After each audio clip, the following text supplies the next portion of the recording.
नमस्कार, स्वागत है आपका न्यूज 18 जेकेएलएच में। मैं हूं आपके साथ अबू हुरैरा और आप देख रहे हैं JKLH prime time. Jammu Kashmir सरकार ने भूमिहीन पीएमएवाईजी लाभार्थियों में से प्रत्येक को 5 मरला भूमि के आवंटन के प्रस्ताव को मंजूरी दे दी है। यह फैसला प्रशासनिक परिषद ने 21 जून 2023 को लिया था। हालांकि इसकी घोषणा सोमवार को श्रीनगर में उपराज्यपाल मनोज सिन्हा ने की। एलजी मनोज सिन्हा ने कहा कि यह जम्मू कश्मीर के लिए एक ऐतिहासिक और तारीखी दिन है और हजारों भूमिहीन जो बेघर हैं, जिनके पास जमीन नहीं है, ऐसे परिवारों के लिए एक नई शुरुआत है।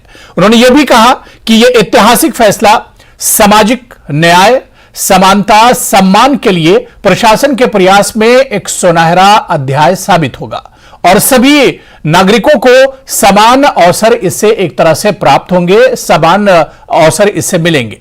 तो दूसरी तरफ इस पूरे मामले पर एक तरह से सियासत भी देखने को मिल रही है। सरकार के इस कदम पर विपक्ष सवाल खड़े कर रहा है। नेशनल कॉन्फ्रेंस ने इस पूरे मामले पर भूमि आवंटन जो मामला है, इस पर कहा है कि सरकार पहले इसे स्पष्ट करे इस पूरे मामले को। तो वहीं पर पीडीपी ने कहा है कि राजनीतिक फायदा उठाने के लिए सरकार ने यह बड़ा फैसला लिया है। लेकिन सवाल यह उठ रहा है कि जब गरीबों को फायदा पहुंचाने के लिए सरकार इस तरह का कदम उठा रही है, तो आखिर अपोजिशन को इसमें दुश्वारी क्या है, जिसी को हम जेकेएलएच प्राइम टाइम में समझने की कोशिश करेंगे।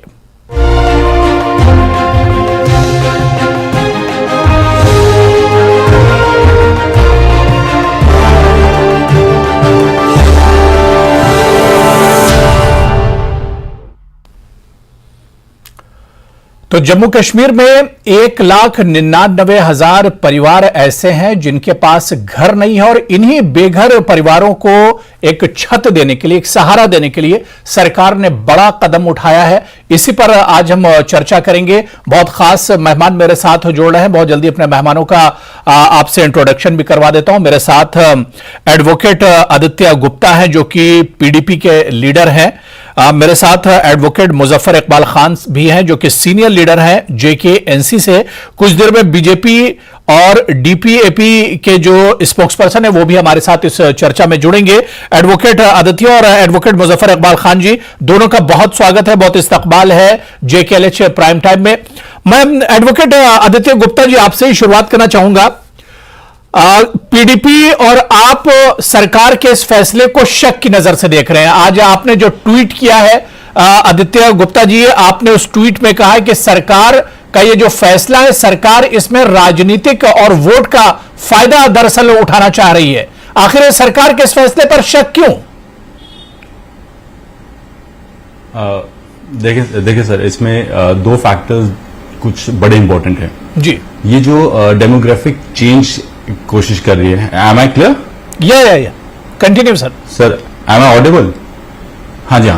सो the government is trying to create a demographic change here. देखें, लोग यहां पर गवर्नमेंट का डेटा है 2021 में जो इन्होंने पार्लियामेंट में भेजा है, उसके अंदर उन्होंने लिखा है कि total number of homeless families are 19,000। अगर 19,000 होमलेस फैमिली हैं तो 1,99,000 का जो आपका पैकेज आप कह रहे हैं कि हमने उतनी फैमिलीज करनी, वो लोग कौन है? वो लोग वो हैं जो ये इंपोर्ट करेंगे बाहर के, people who are non permanent residents. People who are non permanent residents, if they are given this benefit, तो इससे दिक्कत ये है कि उसका सारा इफेक्ट और उसका सारा प्रेशर जम्मू पे आएगा। जम्मू पे इसलिए आएगा क्योंकि जब तक दीपक कुमार या संजय रैना जैसे इंसिडेंट्स होते रहेंगे कश्मीर में, कोई भी सेटलमेंट कश्मीर में नहीं होने लगी, because we security becomes an issue there. इसका सारा इफेक्ट आएगा मैदानी इलाकों में, which is Jammu based area. ये आप ले ले, अखनूर से कठुआ का जो स्ट्रेच है, इसके बीच में मैक्सिमम सेटलमेंट्स होनी है। रियासी में कोई यहां पर कोई जाकर डोडा और किश्तवाड़ वाले एरिया में सेटलमेंट्स नहीं होने वाली। ये इसका प्रेशर सारा जम्मू में आना है। अब जम्मू में जो प्रेशर आना, अब उसके 2 रीजन है। एक हमारे महाराजा ने एक सेटअप क्रिएट किया था, सेफ गार्ड्स क्रिएट किए थे। जम्मू कल्चर है डोगरा कल्चर। 1% हमारी पॉपुलेशन अक्रॉस कंट्री की पॉपुलेशन में, अगर आप कम्युनिटी, ये कम्युनिटी को सेफ गार्ड करने के प्रोविजन थे। आप जब इन लोगों को बाहर से लाएंगे, पीपल विद डिफरेंट कल्चर्स, वो हमारे साथ मिक्स करेंगे, our culture will get polluted. ये डिफिकल्ट हो जाएगा for our culture to survive. और उसको प्रोटेक्ट करने के लिए रिक्वायरमेंट है। दूसरी बात यह है कि ये रीजन ये है कि बीजेपी के पास इश्यूज जिसके ऊपर उन्होंने पिछली इलेक्शन लड़ी थी और जिसके ऊपर वोट लिया था या कॉन्फिडेंस लिया था जम्मू का, वो बीट हो गया है, क्योंकि ना अनएम्प्लॉयमेंट एट इट्स पीक है, हमारे यहां मेडिकल इंफ्रास्ट्रक्चर फेल हो गया हुआ है, स्कैंडल्स एक के बाद दूसरा हो रहा है, एसएसबी डिफंक्ट पड़ी हुई है, स्मार्ट मीटर्स के बेस पे लोग परेशान हैं, ये माइनिंग हमारी सारी हो गई है, this has become a drug hub, Jammu is growing into a drug hub, alcohol shops are being open, नाले के ऊपर शराब की दुकान खोली जा रही है। तो आप देखें सोशली हम किस डायरेक्शन में जा रहे हैं। ये सारा कुछ जो इश्यूज है, इससे जम्मू के लोग परेशान हैं। अब जम्मू के लोगों ने तो वोट करना नहीं बीजेपी को, तो how will they generate the vote? They will generate the vote जब ये लोग जो हैं, जिनको आप सेटल कर रहे हैं, जिनको आप इंपोर्ट कर रहे हैं और यहां पर जगह दे रहे हैं, आप वो लोग आपके लिए वोट करेंगे, and that is how they will defeat the mandate also. This is not only, ये इनका जो पॉइंट ऑफ व्यू है, इनका point of view simple setter politics to get into power है। स्टेट वेलफेयर इनका प्रोविजन नहीं है। बिल्कुल आदित्य गुप्ता जी, आपकी अपनी ये एक सोच हो सकती है जो बाकायदा आपने ट्वीट भी किया है, और सरकार के इस कदम को आप एक शक की नजर से आप देख रहे हैं कि जम्मू में एक डेमोग्राफिक इससे बदलाव होगा, वोट का फायदा बीजेपी उठाना चाह रही। इस पर आगे भी हम चर्चा करेंगे। मेरे साथ दो और खास मेहमान, एडवोकेट आरएस पठानिया जो कि स्पोक्स पर्सन है बीजेपी से, मेरे साथ जुड़ चुके हैं, और इसके अलावा सलमान निजामी साहब है जो कि चीफ स्पोक्स पर्सन है डीपीएपी से, वो भी मेरे साथ जुड़ चुके हैं। सलमान निजामी साहब और एडवोकेट आरएस पठानिया जी, आप दोनों का भी बहुत इस्तकबाल है, बहुत स्वागत है जेकेएलएच प्राइम टाइम में। मैं एडवोकेट मुजफ्फर इकबाल खान जी आपके पास आना चाहूंगा। Advocate Muzaffar Iqbal, national conference भी इस पूरे मुद्दे को, जो गरीबों को सरकार जमीन देने, उन्हें सर छुपाने के लिए घर देने की बात कर रही है, आप लोग भी उसे शक की नजर से देख रहे हैं, आखिर ऐसा क्यों? मुझे कोई शक नहीं है। मैं आदित्य साहब ने जो कहा, मैं एक स्टेप फर्दर जाऊंगा। अगर ये सर्वे करते, ठीक है, ऑडियो के लिए ऑडियो सही नहीं आपका आ रहा है, मैं क्या इको हो रहा है। जी इको हो रहा है आपका ऑडियो, थोड़ा सा चेक कर लीजिए। ठीक है, मैं दोबारा से आ रहा हूं एडवोकेट मुजफ्फर इकबाल जी, मैं दोबारा से आ रहा हूं। मैं सलमान निजामी साहब आपके पास आना चाह रहा हूं। सलमान निजामी जी, हमने देखा कि जम्मू कश्मीर में 22 लाख कनाल भूमि या जमीन ऐसी थी जो जिस पर नाजायज कब्जा था, इंक्रोचमेंट था। सरकार ने कोशिश की और 15 लाख कनाल जो जमीन है उसे एक तरह से छुड़ाया गया, और अब सरकार ने बड़ा ऐलान किया है कि 1,99,000 जो फैमिली, जो बेघर फैमिली है, इनको सर छुपाने के लिए घर दिया जाएगा। लेकिन इस पर हम देख रहे हैं कि कई जो अपोजिशन पार्टियां हैं वो इसे शक की नजर से देख रही हैं। कोई कह रहा है कि बीजेपी इसके बहाने से अपना वोट बैंक बढ़ा रही है, तो किसी का कहना है कि डेमोग्राफी पर इससे बहुत बड़ा असर पड़ेगा। किस तरह से आपकी पार्टी से देखती है?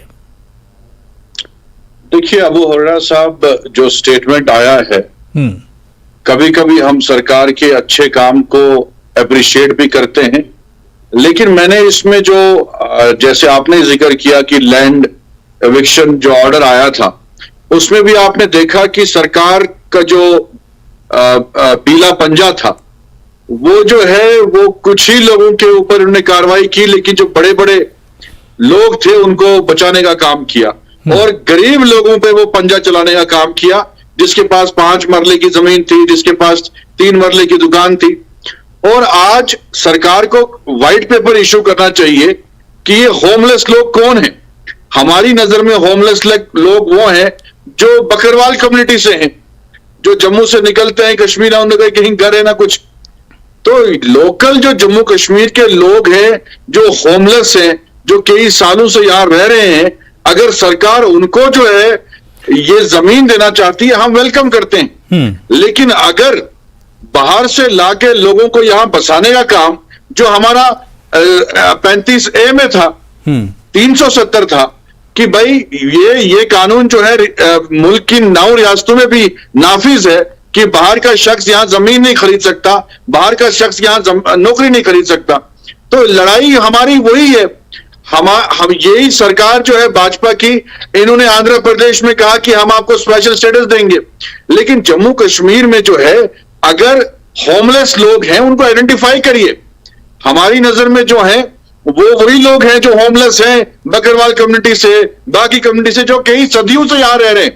लेकिन अगर सरकार एक साजिश के तहत बाहर के लोगों को यहां, अभी एक साथी ने जैसे कहा कि अपने वोट बैंक के लिए, क्योंकि जम्मू कश्मीर की आवाम जो है वो बीजेपी को रिजेक्ट कर चुकी है, तो एक प्लानिंग के तहत ये तो नहीं है कि भाई बाहर के लोगों को यहां बसाया जाए और यहां जिस तरीके से जम्मू कश्मीर का माहौल या ज्योग्राफिकल जो चेंजेस करने की कोशिश भाजपा कर रही है, उसके साथ हम नहीं है।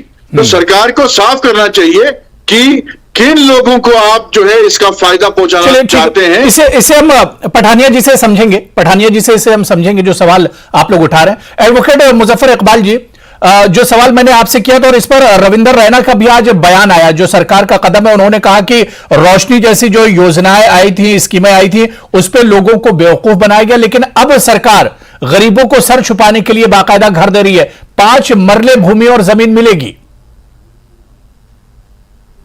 मैं आदित्य गुप्ता साहब ने जो कहा है, मैं एक स्टेप फर्दर जाता हूं जी। हमारे जम्मू कश्मीर में एक भी आदमी ऐसा नहीं है जो लैंडलेस है। There is a difference between homeless and landless. Record तो बताते हैं कि 1,99,000 फैमिली बेघर हैं, जिन्हें सर छुपाने के लिए घर नहीं है। 1,99,000, तकरीबन 2 लाख फैमिलियां। अबू हरेरा साहब, मैं वही कह रहा हूं, ये कंफ्यूज कर रहे हैं, गवर्नमेंट जो है वो कंफ्यूज कर रही है जी। 1,99,000 होमलेस हो सकते हैं जरा बकरवाल, लेकिन लैंडलेस नहीं है। और इनकी पॉलिसी क्या है? लैंडलेस को देना है। लैंडलेस जम्मू कश्मीर में एक भी आदमी नहीं है, एक आदमी भी, मैं गारंटी से कह सकता हूं, एक आदमी भी नहीं है। तो ये 5 मरला किसको दे रहे हैं? लैंडलेस यहां कौन है? यूपी का, बिहार का, दिल्ली का, जो वो लोग हैं। तो अगर उन लोगों के लिए है तो ठीक है, आप साफ कहो। इसमें जम्मू कश्मीर का फिर आप क्यों कहते हैं कि जम्मू कश्मीर के लोगों को हम दे रहे हैं? ये सरासर झूठ है, फ्रॉड है। यहां जम्मू कश्मीर में आफ्टर लैंड रिफॉर्म जो शेख साहब ने किया था, लैंड टू टिलर्स और एग्रेरियन रिफॉर्म एक्ट, उसके बाद कोई भी आदमी, आपको एक भी फर्द ऐसा नहीं मिलेगा जिसके पास अपनी छोटी मोटी जमीन नहीं है। उसके पास अपनी झोंपड़ी होगी, कच्ची झोंपड़ी होगी, छत पक्का नहीं होगा, लेकिन जमीन के बगैर आपको जम्मू कश्मीर में एक आदमी भी नहीं मिलेगा। आज तक आपने पूरे जम्मू कश्मीर में कोई झुग्गी झोंपड़ी में जम्मू कश्मीर का लोकल देखा है? तो ये किसके लिए है? आप किसको बेवकूफ बना रहे हो कि हम जम्मू कश्मीर के लोगों को दे रहे हैं? जम्मू कश्मीर में एक आदमी भी इसमें फॉल नहीं करेगा। ये कहते हैं लैंडलेस होना चाहिए। तो मेरे ख्याल में जम्मू कश्मीर में कोई एक फर्द भी नहीं है जिसके पास 2-4 कनाल अपनी जगह मिल। ठीक है, मैं एडवोकेट आरएस पठानिया जी, देखिए सबने सवाल उठाया है, पीडीपी और इसके अलावा डीपीएपी और नेशनल कॉन्फ्रेंस सब इस पे सवाल उठा रही है। एडवोकेट आरएस पठानिया जी, सबका जवाब आपको देना है। जिस तरह से हमारे जो पैनलिस्ट है एडवोकेट आदित्य गुप्ता, उन्होंने कहा, हालांकि थोड़ी देर से आप जुड़े, लेकिन उन्होंने कहा कि डेमोग्राफी पर इससे असर पड़ेगा, बीजेपी अपने वोट के लिए और बाहर से लोगों को लाकर एक तरह से इसमें बसाएगी। मुजफ्फर साहब ने कहा कि लैंडलेस एक चीज है और होमलेस एक चीज है। जम्मू कश्मीर में जमीन सबके पास है, लेकिन हो सकता है कि घर कुछ लोगों के पास ना हो। और सलमान निजामी साहब ने भी कहा कि शक की नजर से इसे देखा जा रहा है, क्योंकि तमाम चीजें सरकार ने साफ नहीं की हैं इसमें। जी, अबू हरारा साहब, आप पहले तो आपको आदाब, मेरे सारे जो फेलो पैनलिस्ट हैं उनको भी सबको आदाब, नमस्कार, और जितने दर्शक भी डायरेक्टली देख रहे हैं सबको आदाब। मैं एक सेंटेंस में अगर कहना हो कि जो भी इन्होंने एस्पर्शंस कास्ट की हैं, खासकर 2 जो मेरे आज पैनलिस्ट हैं वो बड़े जिसे कहते हैं मायनाज एक सीजन लॉयर हैं, तो मैं एक्सपेक्ट करता हूं कि जो भी हम बात करें वो किसी तथ्य पे, किसी तर्क पे आधारित हो। ध्यान रहे कि सरकार ने जो वो ऑर्डर जारी किया है, प्रधानमंत्री आवास योजना, प्रधानमंत्री आवास योजना में एक बहुत बड़ी प्रैक्टिकल डिफिकल्टी थी। मेरी बात माइंड मत कीजिएगा, लेकिन मुझे लगता है कि ये पॉलिटिकल पार्टीज जो ये स्टेटमेंट आज दे रही है, मुझे लगता है जमीनी सतह से पॉलिटिक्स के साथ, जमीनी जिसे कहते हैं ग्रासरूट लेवल पर लोगों के साथ अब जुड़े नहीं है। हर पंचायत में there is a practical difficulty, हर पंचायत में, हर गांव में देयर आर लैंडलेस पीपल। फिर कुछ ऐसे लोग हैं जिनके पास सरकारी जमीन है, मकान छोटा है, लेकिन जब वो जियो टैग करने के लिए प्रधानमंत्री आवास योजना पे जाते हैं, सरकारी लैंड पे वो जियो टैग होता नहीं। 3 लोगों के पास कस्टोडियन की जमीन है, उसमें मालिकी हमेशा सरकार की रहती है, उस पर भी जियो टैग वो वर्चुअली करते नहीं। वो कहते हैं मालिकी जमीन लाओ। मैं आपको एक इंसानी जिसे कहते हैं केस आपको साइट आउट करूंगा। मैंने बल्कि एक बड़ा डिटेल्ड नोट गवर्नर ऑफिस को मैंने लिखा, कब लिखा, क्योंकि आपके ध्यान होगा कि जिस विधानसभा में, जिस क्षेत्र का मैंने नुमाइंदगी, रामनगर का मैंने नुमाइंदगी किया पिछले विधानसभा में, वहां से एक वो जो नौजवान, सर्कस का नौजवान दीपू, जिसकी अनंतनाग में मार के हत्या कर दी गई, तो जब उसका घर, आप सभी मीडिया बंधुओं ने उसको प्ले आउट किया कि उसके घर की हालत देखिए कि सरकार आज तक उसको प्रधानमंत्री आवास योजना दुनिया को दी, इसको क्यों नहीं दिया। तो बाद में जब सवाल उठा तो वहां पे बात सामने आई कि उसके पास तो जमीन ही नहीं है। दीपू एक लैंडलेस आदमी जिसके पास जमीन नहीं है। आखिरकार दीपू को लैंड अलॉट करके और प्रधानमंत्री आवास योजना का मकान एक उसके फेवर में, जिसे कहते हैं, सैंक्शन किया गया है।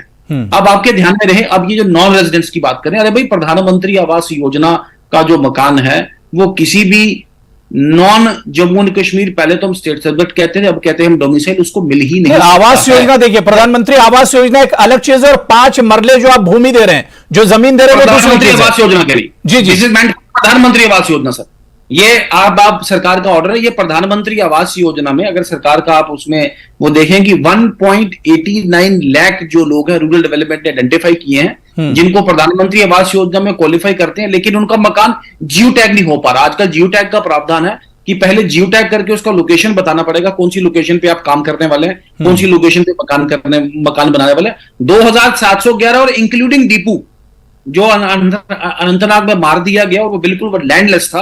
और फिर एक बार बात बोलूंगा, Rajesh Yadav versus state of Uttar Pradesh, जिसमें कहा गया है आर्टिकल 19 और आर्टिकल 21 जो हमारे कॉन्स्टिट्यूशन का, संविधान का, right to shelter is a fundamental right.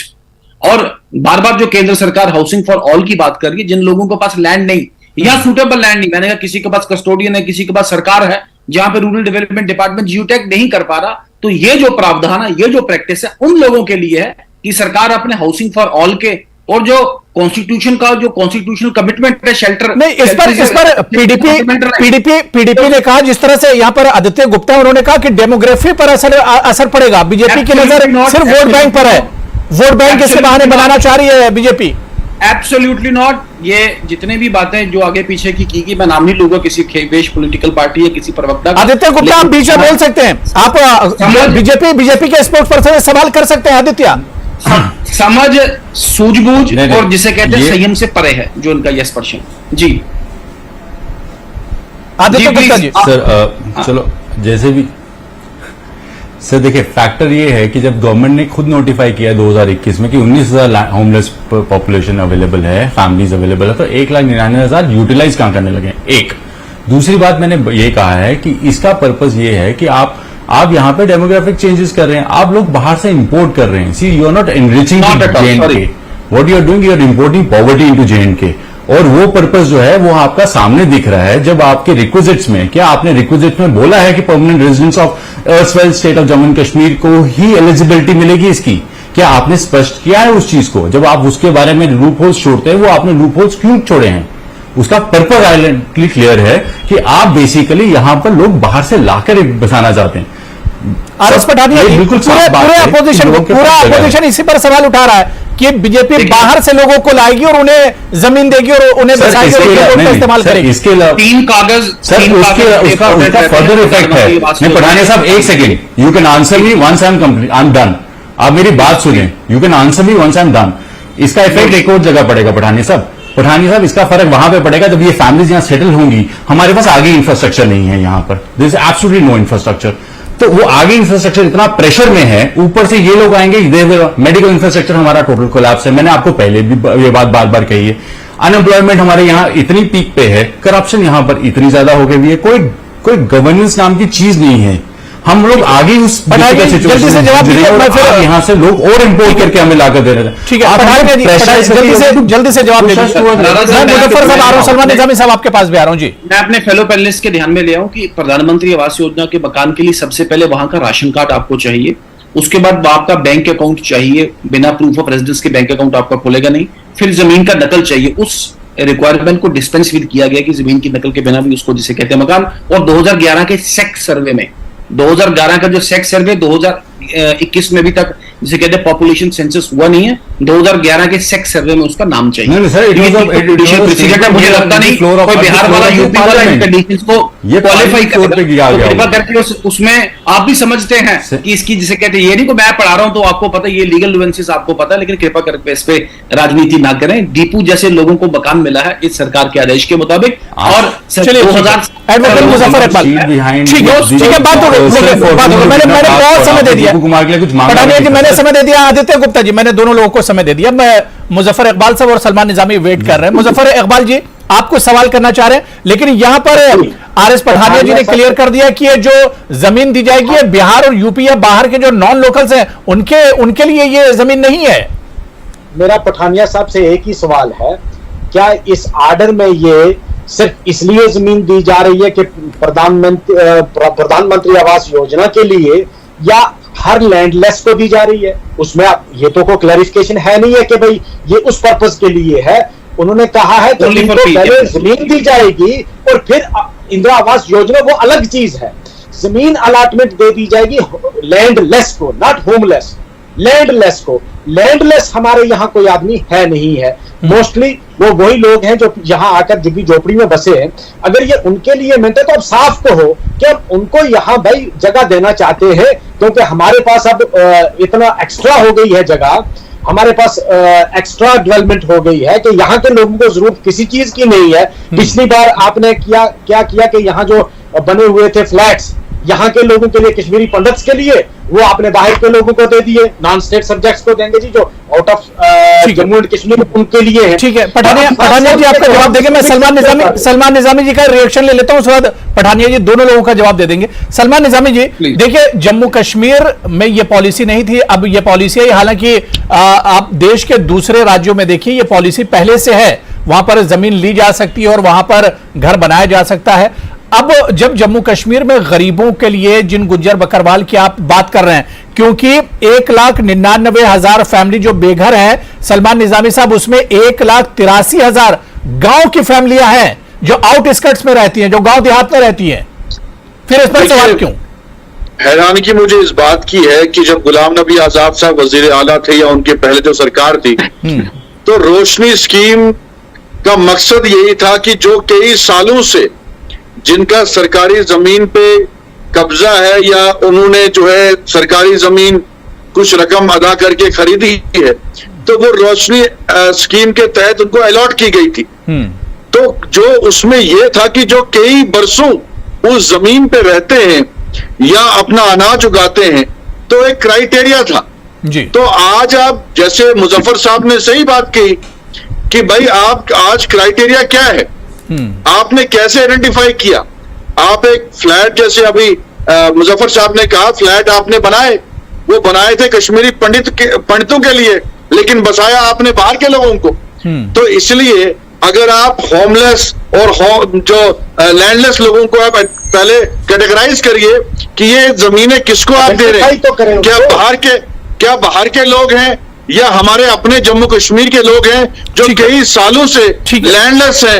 Advocate RS Pathania जी इसका जवाब दे रहे हैं, दोनों लोगों का जवाब दे रहे हैं। मैं फिर स्पेसिफाई कर रहा हूं, इसको तफसील के साथ इस पे वाज़ा कर रहा हूं कि इसमें मेजॉरिटी में वो लोग हैं, खासकर नोमैड्स, जो बकरी भेड़ या जिसे कहते हैं गाय भैंस का जो काम करते हैं। इनके पास प्रोप्राइटरी लैंड अपनी होती नहीं, अगर इनका कोठा या ढोक कहीं है भी है अगर, तो वो सरकारी जमीन में होगा। मेजॉरिटी वो लोग हैं जिनके पास जमीन नहीं है। मेरे साथियों ने यहाँ कहा जम्मू कश्मीर में बहुत से लोग हैं जो लैंडलेस हैं। मैंने डीपू का इंस्टेंस साइट किया, और कृपा करके आप भी ऐसे लोगों को जिनके पास जमीन नहीं है, अगर उनको मकान मिल रहा है, और प्रैक्टिकली जम्मू कश्मीर के रहने वाले 2011 के सेक्स सर्वे में जम्मू कश्मीर में अवेलेबल है, और प्रधानमंत्री आवास योजना का अगर मकान मिलने में जो एक कड़ी जिसे कहते कम थी, उनके पास अपनी मालिकी जमीन नहीं थी, अगर वो कड़ी सरकार ने पूरी की है, उस पर बेवजह शक मत करें, आपको तो वेलकम करना चाहिए, यू शुड से वेलकम। और ये बार बार मैंने आपको बदलूं कि दीपू के विषय में बड़ा डिटेल नोट मैंने एलजी महोदय के ऑफिस में लिखा था, और आई एम होपफुल, और मुझे बड़ी खुशी है इस बात की कि दीपू को तो मिली, और भी लोगों को दे जमीन देखिए, और जमीन के बाद मकान मैंने कहा कि right to shelter is a fundamental right, और देने के लिए सरकार ने अगर अपना कमिटमेंट पूरा किया। और सबसे बड़ी बात है कि मोदी सरकार ने सबसे पहले ये तय किया, एक ध्यान रहे कि ये एक और इम्पोर्टेंट आपके जिसे कहते ध्यान में एक मौजू ले आऊं, कि आज से 3 वर्ष 4 वर्ष 5 वर्ष पहले पहले इंदिरा आवास योजना, आजकल इसको प्रधानमंत्री आवास योजना कहते हैं, 2 या 3 मकान पर पंचायत में 1 साल के आया करते थे। और एक पंचायत क्राइटेरिया पर सवाल उठा रहे हैं ना अपोजिशन, जो क्राइटेरिया पर सवाल उठा रहा है। देखिए मैं उसी के बैकग्राउंड पे आ रहा हूं। एक मकान के लिए असिस्टेंस होती थी तकरीबन 50,000। आज ऐसी पंचायतें भी हैं जहां 200, 250, 300 मकान आ रहा है और जो असिस्टेंस है वो तकरीबन 1.5 लाख तक है। अब आपके वाले विषय पे आ रहा हूं कि सरकार ने तय किया है कि मिट्टी वाला कच्चा मकान कहीं भी पूरे देश भर में और जम्मू कश्मीर में भी रहने नहीं दिया जाएगा। लेकिन वो लोग जो ढोकों में रह रहे हैं, जो जंगलात पे मकान बना के बैठे हैं, जो स्टेट लैंड पे मकान बना के बैठे हैं, जो कस्टोडियन लैंड पे मकान बना के बैठे हैं, या जो किसी की जमीन में जिसे कहते हैं गुजर बसर कर रहे हैं वहां पे बैठे हैं, किराए पे बैठे हैं, ऐसे लोगों को फैसिलिटेट। तो इसमें सिर्फ लोकल ही आएंगे, जम्मू कश्मीर ही के लोग आएंगे, ये चीज क्लियर कर दीजिए। अपोजिशन इस पर भी सवाल उठा रहा है। देखें मुझे देखें, मैंने कहा 2011 का सेक्स सर्वे, राशन कार्ड, बैंक कॉपी, ये 3 चीजें इसमें साफ है कि इसमें प्रैक्टिकली जो लोग जम्मू कश्मीर में रह रहे हैं तो मकान तो उन्हीं को ही मिलेगा। और प्रधानमंत्री आवास योजना मकान अलग चीज है, जगह अलग चीज है। इंदिरा आवास योजना मिक्सअप ना करे, हमें क्लैरिफाई ये करे कि जमीन जो आप दे रहे हैं वो अलग। यही कंफ्यूजन है मुजफ्फरनगर, मैंने भी पढ़ा है, अटकी हुई है। ये जो आप अगर सरकार का प्रेस रिलीज अगर फॉलो करें कल का, वहां पे डायरेक्टली लिखा गया है कि प्रधानमंत्री आवास योजना के मकान देने के लिए रूरल डेवलपमेंट ने इतने लोग आइडेंटिफाई किए हैं जिनको जगह नहीं होने की वजह से जगह है, लेकिन सरकारी जगह कस्टोडियन की जगह वहां जियो टैग नहीं हो सकता। या मान लीजिए किसी और की मालिकी की जगह उसी को मिलेगा, सिर्फ उसी को मिलेगा जिसके पास घर नहीं है, या उसको भी मिलेगा जिसके पास जमीन है और घर नहीं है। तो 2 डिफरेंट चीजें हैं। मैं आपके सवाल का जवाब दे लूं। आपने एक अच्छा क्वेरी पूछा। देखें ऐसा है कि प्रधानमंत्री आवास योजना का कॉन्सेप्ट है सबसे पहले हाउसलेस, और उसके बाद दूसरा है जो कच्चे मकान वाला, मिट्टी के मकान वाला, उसको पक्का घर देना है। प्रधानमंत्री आवास योजना मैं आपको बता दूं, जिसके पास घर नहीं है या जिसके पास कच्चा घर है, जिसके पास कच्चा घर है, जिसके पास घर नहीं है, आप नहीं, सरकार तो यहाँ पर जमीन दे रही है ना, 5 मरले जमीन दे रही है। वजह से उसके पास जमीन नहीं है। आप 2 चीज को मिक्स कर रहे हैं पठानिया जी, देखिए 2 चीजों को मिक्स कर रहे हैं आप। पीएम आवास योजना की बात कर रहे हैं, यहां पर लैंडलेस की बात हो रही है। मुजफ्फर साहब कह रहे हैं कि जम्मू कश्मीर में कोई लैंडलेस नहीं है, कोई शख्स ऐसा नहीं जिसके पास जमीन ना हो। ऐसा नहीं है मुजफ्फर साहब के उसको एसएसएन को मैं डिस्प्यूट करता हूं। अगर लोग हैं जिनका प्रैक्टिकली जियो टैग नहीं हो पा रहा क्योंकि 2 लाख लोग हैं जिनको आप सेटल करने लगे हैं। That's the point sir. वो क्वेश्चन ही नहीं है कि जियो टैग का मसला तब आता, वो तो आप रिलैक्स कर सकते हैं रूल्स को भी। मैं कहता हूं जम्मू कश्मीर में कोई एक आदमी भी बता दो जो land physical verification can be done. Muzaffar साहब एक लाइन आपकी, मुजफ्फर साहब जम्मू कश्मीर बड़ी कम रियासतों में ऐसी है जहां पे लैंड ग्रांट्स एक्ट है। वो लैंड ग्रांट्स एक्ट 5 अगस्त 2019 को भी अलाइव रखा गया है। सरकार को पावर है।